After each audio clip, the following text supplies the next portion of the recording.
I die, I'll wish that I could get back behind the wheel of a police car. What I did was wrong. I disgraced myself, my family, everybody. Get in that police car, smoke a joint. That's the cop on duty. If I can't get caught, who's gonna catch me? Me? In many ways, officers rationalize their conduct, as many people do when they commit something wrong, but particularly police officers tend to rationalize that conduct, so they don't quite accept the fact that they are corrupt. Being a policeman in the academy, that was a real exciting day. Getting my badge and taking my oath and all that kind of stuff. And when they're caught, convicted, sent to jail, it has a devastating, absolutely devastating effect on their whole person. It's just a shame I had to spend my 20th year, and that would have been my 20th year in the police department in Duluth, Minnesota, in federal prison. I don't know what happened in between. Once you accept that first dollar, you lose a portion of your soul. It only took 1 minute to do that. But that affected me every minute I was on the job after that. The minute they do that, they know their life's over, as they designed it to be. If a police department someplace in the United States called me and said, okay, we want you to come to work for us. We know you made a mistake. We're going to give you another chance. We're going to put you in a police car. Okay? You're not going to carry a gun because you're not allowed. Okay? You're going to work midnight to 8. We're going to pay you minimum wage. I'd have my bags packed tomorrow. That's how much it bothers me. It's hard to hide from the realities of corrupt cops. The fact is that some sort of police corruption occurs almost every day in America. Newspapers, movies, and television shows all remind us that there are a lot of police officers putting people behind bars that ought to be there themselves. Has the media blown the problem out of proportion, or are the temptations too big for too many of our police officers? Who are the corrupt cops, and why are they corrupt? You're about to meet some and hear their stories about scriptwriters or stunt doubles. These are the stories of bad cops. The city of brotherly love. The city which is the cradle of the United States Constitution.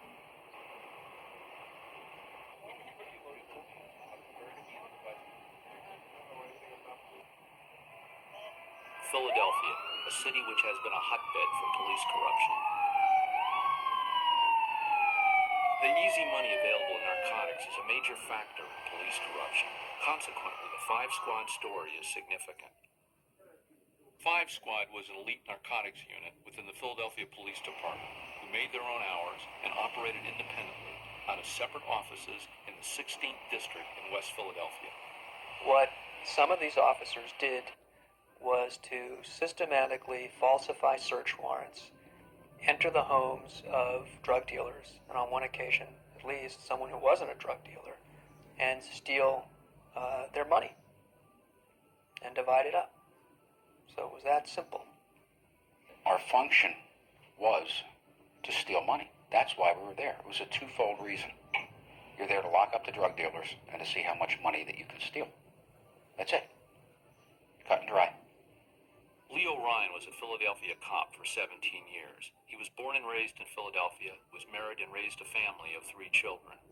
During his years as a Philadelphia cop, he spent 4 of them as a member of Five Squad. In Ryan's early days with the police department, he was incorruptible. Not too long after I had first gotten on a police department, me and my partner had stopped a guy on a motorcycle one night, and he had drugs on him. I'll never forget this. And he had $400 or $500 on him. And he said to me, here, he says, you take this. And he took the money and put it in my hand. And he says, you take this. He said, just leave me go. He says, throw the drugs away, keep the drugs. I don't care what you do with it. He said, don't lock me up. Well, I locked him up for bribery. You know, never even considered that at the time. No. That was a real exciting day. Getting my badge and taking my oath and all that kind of stuff. And my uniforms and all that. And it was nice. Just a shame they had I had to spend my 20th year, and that would have been my 20th year in the police department in Duluth, Minnesota, in federal prison. Charles Hunn was born and raised in Philadelphia, married with 3 daughters, and was a Philadelphia cop for 17 years. During that time, Charles was a member of the Philadelphia Police Department 5 Squad. In Hunn's experience, his pattern was established on his first night on the job. I went to the district, and I went to roll call, and they put me with this old-timer, and he came out, and the first stop he made was he shined a light, police light in that bar. And the guy came running out with a 6-pack. About an hour later, we got a call from the sergeant, and then we met him in his old scrapyard.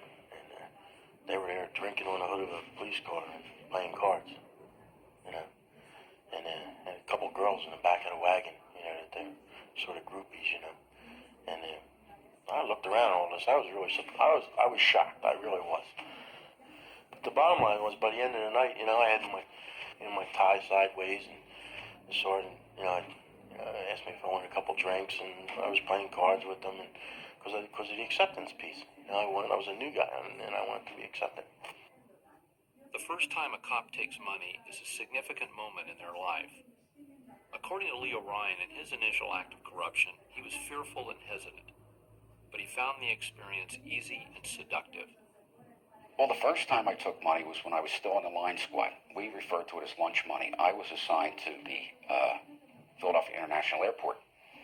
Me, another officer in narcotics, and a K-9 officer who had a drug dog. We would search the baggage coming off flights from Florida, California, Las Vegas. One night the dog had indicated on a suitcase, which contained like 40 or 50 pounds of marijuana. So we arrested the guy, and he was carrying a shoulder bag, and in the shoulder bag was like $18,000. So me and this other narcotic policeman, $18,000, we each took like $100 or $200 of it, and like we were panic stricken. We didn't know what to do. We knew it was wrong. Till this day, I can't tell you why we did it, but I was so scared. I hid it in the trunk of my car and like left it there for like a month before I would spend any of the money. And with that money, I ended up buying like a new front door for the house that I was living in. That was really the first time that I got involved in it. Make no mistake about it. I mean, it was nice being able to go buy a new front door, but it's just sort of seemed to mushroom from there. There are many underlying causes for police corruption. In the case of Leo Ryan, it was holding on to a deteriorating marriage and generating extra money to buy his family an easier life. Basically, what it was is I did it to try to keep my wife home. When I found out that she enjoyed having the extra money, don't misunderstand me, I'm not putting the blame on her. It's my fault. But I tried to buy her, like I said, nice things to keep her home. It was nice having the extra money. I mean, if you want to go out to dinner, you could pay cash for it. You didn't have to put it on the Visa or MasterCard. If you wanted to buy something, you could do it. And it just festered. It got out of hand. And I never thought I'd get caught. Never. Never thought I'd get caught. Because I thought I was too slick. We all did. Hunn's motivation for his corruption was that he wanted to be one of the guys. Acceptance. That would be the one reason I would say that I did it. To be accepted, to be one of the guys. I mean, I liked action jobs. I was drawn towards that kind of work, where there is a lot of corruption. Like vice, narcotics, those kind of jobs. I was drawn to it. I crossed the line because it was acceptable behavior there. I didn't create that system. I just entered it, and I didn't do anything on my own that wasn't permissive there. Cops utilize various hiding places to store their stolen cash. I put in a wall in my house. I had a hiding spot in there, and I guess I probably had 60, 70 grand in there at one time. Yeah. But like I said, you go through heavy addictions and stuff like that with gambling and all. It doesn't last long. Hunn's 5 Squad activities and peer pressure led to the heavy use of alcohol and cocaine, which eventually led to the dark side of abuse. I mean, I went a long time, year and a half into the narcotic unit before I used drugs, and that was because a lot of the other guys were using them. So I started using them too. I started out snorting cocaine, and then after a while, actually I used the cocaine about a year and a half. It wasn't like long, years worth of use, but it progressed very rapidly. And I did freebase cocaine. Yeah. Some of the guys that I was using it with, they taught me how to do it. I mean, I never freebased it myself. I was always with them. Some of which were cops. Yeah. Often, in order to convince themselves or anyone else that matters that their behavior is not dishonest, a corrupt cop will dig deep within their mind and heart to find a rationalization for their corrupt behavior. I'm the one out there, or we are, risking our lives. Okay? If you confiscate the money from the drug dealer, chances are the courts are going to give it back to him. So why not benefit from some of that prior to the courts giving it back to the drug dealer? Our perspective was a lot of times that it was okay. It was okay to do those things. It was okay to rip some money off from drug dealers. It was okay to make up bad search warrants just to get in. Because a cop works within a corrupt world, that environment can lead to corruption. But one day, when I was in 5 Squad, I was called into the lieutenant's office, me and my partners. We were told that we had to start serving more search warrants and bringing more money in because he was having a house built and he wanted to put new wall-to-wall rugs in his house, and that's how he was going to pay for it. That's the type of environment that we worked in. If we ran into a dry spell, he would call us in and say, "What's the matter? What's the problem?"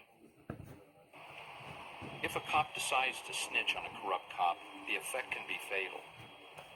They were very paranoid in narcotics unit. Like, always a fear that maybe you get shot on the job, and they could say it was by accident or something like that, if they thought you were a rat. It's an easy to catch a stray, in a firefight or something. Yeah, I mean, who's to know? Remember a couple of guys taking a couple shots at the sergeant out back on one of the jobs we had, and it just happened to hit the fence.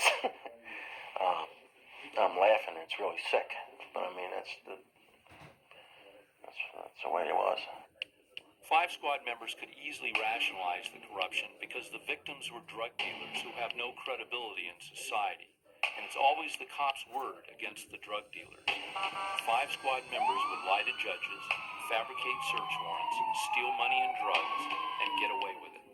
We would look for the money before we look for the drugs. But a lot of times they were together, and I don't care who you are.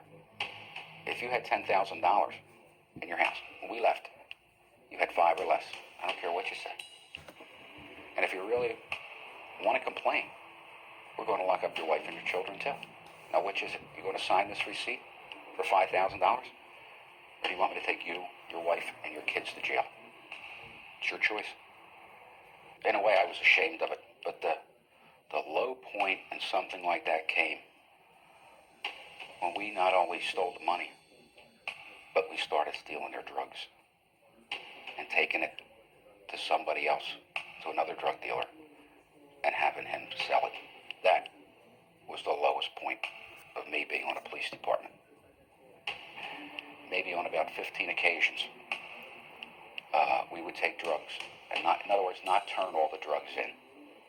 And we would take some of the drugs, and these other people, or officers, would take it to some individual who they knew would sell it for them.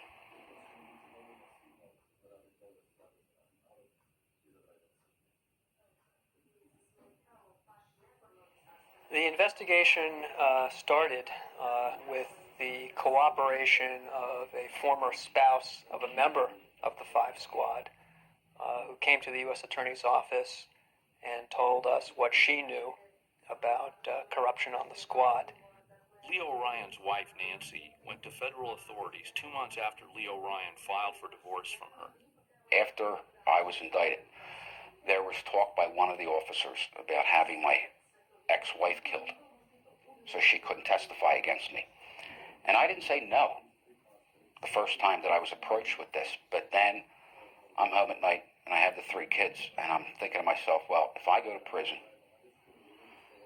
and the kid's mother is dead, what's going to happen to the kids? You know, and it's one thing stealing money and stealing drugs, but murder's another thing. Leo Ryan's former wife, Nancy, was asked to be interviewed for this broadcast, and she declined.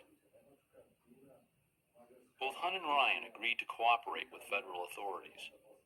Both wore wires and later testified in trials against their fellow police officers. The result was that 6 members of the unit, including Hunt and Ryan, were sentenced to serve time in federal prison. When I was on trial, my daughter was about, 3rd or 4th grade.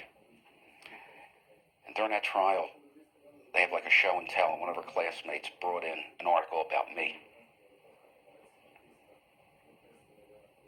It's terrible. For the next 18 months, Leo Ryan and Charles Hunt served their time in Duluth, Minnesota. The transition from easy money and power in the streets of Philadelphia to the harsh reality of prison was profound. Walking into prison, I got off that plane in Duluth, Minnesota, and policemen don't realize that when they're in that system that they're the lowest thing that you could possibly be in that system. And when you're in the Bureau of Prisons, you're no longer a powerful guy. You no longer have the capabilities of manipulating the system and getting respect, and all that kind of stuff. You're on the other end of the stick. So really, that's what's most humbling. When you go through what you put everybody else through, in terms of getting arrested and searched and putting the uniform on, and you get told everything to do. You got to follow orders, and that's pretty difficult to do when you have a lot of freedom and a lot of power. Many, many lonely nights out there in Duluth, Minnesota. Christmas was terrible. And the Salvation Army came in, and I was able to pick out certain toys to send to my 3 kids, which was nice of them, so I'll never forget the Salvation Army. My oldest one, it was her 16th birthday. And they had to fly out because it's like 1,300 miles, So her grandparents had asked her what she wanted for her 16th birthday, and she said she wanted to go visit her dad. Obviously it's very painful. They asked you for your present on your 16th birthday to go to prison and see your dad. Very painful stuff. And it really is hard. It's very difficult. It's like you can't go with them. And you don't have any. You worry about them. You're always constantly worrying whether they're going to be okay or not. And there ain't a damn thing you can do about it. You're just like trapped. So it's a hard thing. And it's shameful, but I tried to make the best out of it. I made them some things from prison, just little things that monetarily doesn't mean anything, but I made them some things and they were grateful for that. Just the little things.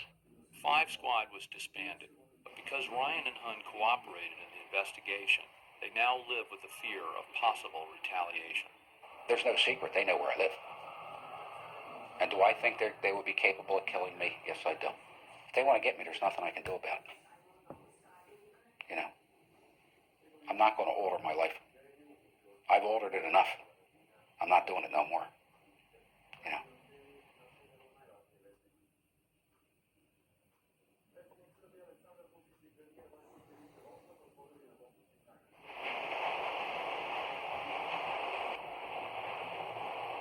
Seagirt, New Jersey is one of the garden spots on the New Jersey shore, but in the late 1980s, the drug world established a beachhead within this small borough.